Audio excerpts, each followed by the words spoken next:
Oh, so it is her official book. Yes. Nobody, and no one touched it. Nobody altered it. Nothing. It was Diddy's idea to pass out the opera glasses so people could spy on each other while they were fucking in each other's. The last freak off tape that just got sold on the dark net, which I know because I monitor, went for $500 million. Well, there's tapes on the flash drive. No, I'm specifically talking about. I'm saying all of it. Yeah. Just think of it like a totality. Well, not even the totality. I haven't shown anything from it yet. Okay. What if I told you that one of the most powerful figures in the music industry is teetering on the edge of complete ruin? Not because of business deals gone sour, but due to explosive allegations that threaten to rip apart his carefully crafted empire. Kim died from pneumonia, but there's the first coroner's report that said that she died. It was ruled a homicide, and they found toxins in her body to prove that she had been poisoned. You know, they have poisons that create heart attack and pneumonia-like symptoms. Sean Diddy Combs, the mogul synonymous with glitz, glamour, and unrelenting ambition, now finds himself at the center of a swirling storm of scandals, conspiracies, and a mysterious memoir that could upend his legacy forever. So it is Kim Porter's book, but not necessarily some of the stuff with the celebs that were mentioned besides. It's hers. Nobody touched it. Oh, so it is her official book. Yes. Nobody. And no one touched it. Nobody altered it. Nothing. So it's not the copy that the gentleman said that he was selling before. No. No. It's two different copies. That one was edited, and we have the original copy. So you're saying that the other copy was an actual real copy, even though the family said it wasn't? It was a derivative work. It was edited. The only way the family say that is because I forgot his name. I'll be sure. Yeah. Yeah. And besides that, how they know? A lot of stuff their mother did, they didn't know. And I'd like to say apologize to the mother and the family for the picture being on front of it. Right. You understand? I didn't put it there. Right. So, you know, they got to worry about bigger things than what her diary was. You understand? Right. They should have started worrying when he was beating her. And if that wasn't enough, the outspoken Jaguar Wright has reignited the flames, lobbing accusations so incendiary they've left Hollywood scrambling for cover. But is Wright merely a provocateur? Or has she exposed a darker, more sinister truth lurking beneath the surface of one of the world's most secretive industries? I knew Kim and I knew Kimora. We weren't friends. I wasn't a part of their clique, but we all partied together. They should do a documentary. They did a documentary about Freaknik. They should do a documentary about the Kit Kat Club. Ooh. It was an old theater that had been renovated into a nightclub. And, you know, all of the old, like, opera seats were VIPs, private VIPs. Everything happened in there. And you know, they had it was Diddy's idea to pass out the opera glasses so people could spy on each other while they were fucking in each other's shit. Eyes wide shut. It was wild. That was at the beginning. The Kit Kat Club was the beginning of him going from Puffy to Diddy. You know what I mean? It was a big change. Singer-songwriter Jaguar Wright has made a career out of breaking the unspoken code of silence in the entertainment world. But her latest revelations in a headline-grabbing interview with Piers Morgan have set the internet ablaze. Held to account publicly and legally. The victims, they're not safe. How bad was it? That's what I care about. I care about the victims. No, I understand. How bad was it, do you think? What was going on? I'm going to tell you right now that me, as a woman who has been in the industry for over 30 years, I've been performing live since I was 13. My first handler was McKinley Horton. I come to find out 25 years later that a scar that was on his face with a very elaborate story he gave me was put there by a woman who he assaulted. To live through these things and hear your elders in the business, people like Patti LaBelle say, just avoid him, honey. And being taught to be just avoid him, honey. It's not good enough. Not when you live through these things, you're still suffering the PTSD created by all of this, and you're talking to a victim that's 20 years younger than you, and she's telling you the exact same thing that happened to you. Known for her fiery tirades and willingness to name names, Wright didn't pull any punches this time. She declared Diddy a manipulative monster, not just an ambitious mogul, but a product of powerful puppeteers who allegedly groomed him for his role. And the name she dropped? None other than Clive Davis. The simple fact that he's not saying more now only means that the people who have been protecting him all along, who put him in position to be such a horror to the Black community, still find value in him. He's got everybody on tape. They all know it. It's a mess. For those who were never at these freak-off parties, what were they like? See, this is the thing. Everything that I'm about to say to you is not my firsthand knowledge. It is my firsthand witness account experience. I was a sex worker. I was a dominatrix before I got my record deal. That's how I know how the dark world and the sex world and the entertainment world run hand in hand. That's why the movie Blink Twice is so important. Salute to Zoe Kravitz. For years, I've been screaming that Diddy and Jay-Z are monsters, Wright asserted, her voice steady, her gaze unflinching. No one wanted to listen. Now, look where we are. These words hit like a hammer, hinting at a deeper, systemic darkness, a web of control and exploitation, stretching far beyond Diddy himself. And this wasn't the first time she exposed Jay-Z and his involvement in these disgusting crimes. Because it literally still is some of the finest work that any of them, including Sean Carter, have ever done. Why would you hide that from the culture if you cared about the culture? You can't, because you don't want people to go back and see what you hid, what you lied about, and what was really going on. While you're sitting there, you have me crooning in the background, singing for the angels over lyrics that you wrote for a young woman that you took. Talk about the young woman that he took. Aaliyah. Yes, bless her soul, bless her heart, rest in peace to the late great that never got a chance to even actually arrive. That was before her time, that we all respect and revere. And look at that. Look at what the fear of man did. Talk to me. Because if anybody had truly been focused on God in that moment, it would have forced an investigation, and somebody would have snatched Hype Williams by the collar and just asked him some real questions. And then came the real bombshell. Wright claimed Diddy recently sold footage from his notorious freak-off parties on the dark web for hundreds of millions of dollars. Allegedly, these tapes feature some of the entertainment industry's most recognizable faces: Justin Bieber, Rihanna, and others. Although Wright offers no direct evidence to implicate them in any wrongdoing. What she does allege, however, is that Diddy's desperate need for cash amid mounting legal troubles has driven him to unprecedented extremes. Why do you think he said? Well, considering that the is selling his own God evidence that would put him in jail against him on the dark net to the highest bidder. Why would he sell evidence of his debauchery and savagery? Why would he sell on the dark net his tapes of all the just terrible?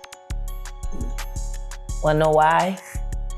Because he doesn't intend to stand trial. Is he protecting people, or are people protecting him? Oh no, he's selling it because he needs the cash. The last freak off tape that just got sold on the dark net, which I know because I monitor, went for $500 million. It had multiple stars in it. Nicki Minaj, Rihanna, Chris Brown, Justin Bieber, Drake.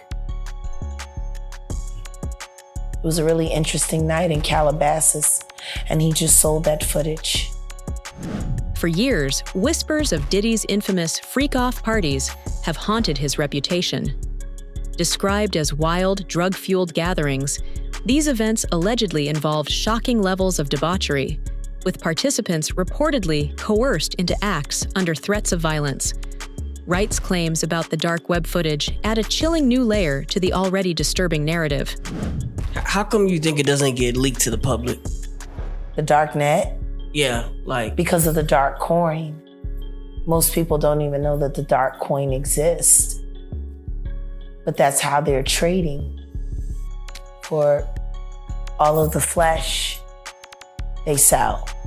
Which is why I became so outraged last year when the twins turned 16 and he had them dressed like prostitutes and then he auctioned them off as NFTs because the NFT that he sold them to was attached to that dark coin. It was like a promissory note to sell his daughters to the highest bidder. You see movies like Hostel. Do places like that really exist? Absolutely. Absolutely. He's desperate for cash, Wright alleged. His assets are frozen. His legal fees are mounting. He'll do anything to stay afloat. The implications are staggering. A man once celebrated as the epitome of success is now reduced to peddling his own secrets in the shadowy corners of the internet. It really seems like he needs that money bad. He was in possession of a trove of digital evidence from Diddy's freak-offs and parties. His name is Courtney Burgess, and he says a friend gave him 11 flash drives that belonged to the late Kim Porter. And if you follow this story, you'll know that Kim Porter is Diddy's ex-girlfriend and the mother of 4 of his kids. On those drives, the witness says 8 videos featured 8 celebrities at Diddy freak-offs or parties, and that 6 were males, 2 were females. The drive also included a manuscript of an alleged Kim Porter memoir. It seems that embattled music mogul Sean Diddy Combs is selling his L.A. mansion. The Holmby Hills estate was the site of a federal raid that Fox 11 first broke back in March. According to TMZ, Combs is looking to sell the off-market for $70 million. The raid was part of a sex trafficking investigation. A grand jury now hearing evidence in that probe. Meanwhile, Diddy is still facing several lawsuits linked to multiple sex abuse allegations. Diddy has denied those allegations. But the darkness doesn't end there. Wright went on to connect Diddy to a network of convicted predators, naming Harvey Weinstein, Jeffrey Epstein, Kevin Spacey, Cuba Gooding, and R. Kelly. Others have also made this connection. Sean Diddy Combs. And we're going to give a little history of each. Harvey Weinstein, for the people who don't know who he was. We're going to get into Bill Cosby, who was recently released, and charges were dropped against him, and they unsealed new evidence that Cosby's deposition lawsuit brought by Temple University sports administrator Andrea Constant filed charges against him just days before the 12-year statute of limitation was about to run out. For Cosby was accused of sexually assaulting her. Next one is R. Kelly, which everybody knows, and I spoke about R. Kelly briefly on another case also, another show. My lawyer at the time, Doug Anton, handled one of his cases. He had multiple cases in Chicago and New York also, sex crimes against minors. We have Kevin Spacey. In the UK, he beat those cases, those charges. Cuba Gooding Jr., his charges weren't extreme as the rest of the guys. He had some allegations of sexual assault. Nothing extreme from what I understand. His was kissing a nightclub owner without her permission, and 2 other women could have led to possible jail terms if they resulted in conviction. So he copped a plea. And the other is going back to the comparison now of all these cases. And the common thread linking them all? Jay-Z. According to Wright, Roc Nation's founder shares professional and private ties with these disgraced figures, a claim that casts a long shadow over one of hip-hop's most celebrated icons. At least an executive at Roc Nation? He's not at least an executive at Tidal? At least. Like I said, Biggie died, Tupac died, and then there was the fight between who was the top rapper now, Nas and Jay-Z, and then the next thing you know, Nas has a nervous breakdown and he's taken out of the game, and it's all Jay-Z. It's all Jay-Z. It's all Jay-Z. And he was working with R. Kelly, and they were making so many records together. You know, they made all of those records together. They both fucked Aaliyah. They shared so much in common. You know? And then there was a falling out. And that's like it never happened. Whoever talks about best of both worlds? Nobody talks about that. Nobody talks about this shit. Nobody talks about that project. That nigga swear. The allegations against Diddy took an even darker turn when a purported memoir by his late ex-partner, Kim Porter, was released. Titled Kim's Lost Words, A Journey for Justice from the Other Side. The book surfaced on Amazon just a week before Diddy's arrest on charges of sex trafficking, racketeering, and assault. Its timing couldn't be more suspicious or more explosive. One of the most controversial men in the world right now released the book, Kim Porter, the alleged memoir, Welcome to the Art of Dialogue. And if you have anything to say. Honored to be here. Thank you so much for having me. I watched the show, big fan, and I think it's an important time what's happening now. And I'll just show the book real quick just so everyone knows this is my final proof copy that I've, signed and gonna give to you guys as kind of a piece of memorabilia. This is my final one before it was printed, so I'd like you guys to have that. The memoir paints a damning portrait of Diddy, alleging years of abuse and complicity in criminal networks. Published by a small, obscure press, the book's legitimacy has been hotly contested.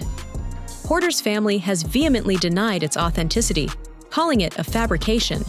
Kim's Lost Words, A Journey for Justice from the Other Side, and it is doing incredibly well on Amazon. It is topping a lot of charts. It's allegedly a memoir from Porter herself detailing her relationship with Combs. But the thing about it is, it reportedly contains typos, shocking claims, inaccurate statements, and with that in mind, Kim Porter's children have released a statement. So this is from Quincy Brown, Christian, Jesse, Delilah Combs. They wrote in a joint statement. They posted it on Instagram Tuesday night. I want to read it for you. We have seen so many hurtful and false rumors circulating about our parents, Kim Porter and Sean Combs' relationship, as well as about our mom's tragic passing, that we feel the need to speak out. Claims that our mom wrote a book are simply untrue. She did not, and anyone claiming to have a manuscript is misrepresenting themselves. Additionally, please understand that any so-called friend speaking on behalf of our mom or her family is not a friend, nor do they have her best interest at heart. Our lives were shattered when we lost our mother. She was our world, and nothing has been the same since she passed. While it has been incredibly difficult to reconcile how she could be taken from us too soon, the cause of her death has long been established. There was no foul play. Yet its contents are hard to ignore. From accusations of physical violence to insinuations of ties with global criminal enterprises, the book's claims echo many of Wright's own allegations. Chris Todd, the book's publisher, claims he received the manuscript on a flash drive from anonymous industry sources. Critics have dismissed the book as a cynical cash grab, but its release has undeniably added fuel to an already raging fire. Sean Diddy, a close friend of Kim Porter, has publicly called the alleged memoir full of lies. How do you respond to these allegations? I don't believe LaWanda has the flash drive, does she? I wouldn't think so. According to you, you have the flash drive. On that note, nobody has seen the flash drive. Well, that's not true. I mean, publicly, where they can verify. Publicly, there's multiple people who've seen the flash drive. Do you plan on at any time introducing the flash drive to any network or anybody that wants to see it to view the metadata involved in that flash drive as to time, dates, and stamps? Yeah. And when would you be doing that? Well, there's tapes on the flash drive. No, I'm specifically talking about. I'm saying all of it. Yeah. Just think of it like a totality. Well, not even the totality. I haven't shown anything from it yet. Okay, so not even the totality of it, but simply the metadata. Did Jaguar Wright expose a hidden network of corruption that goes far beyond Sean Combs? Or is this another chapter in the long history of sensationalized celebrity scandals? Whatever the truth may be, one thing is certain. Hollywood is facing a reckoning, and it might never be the same again.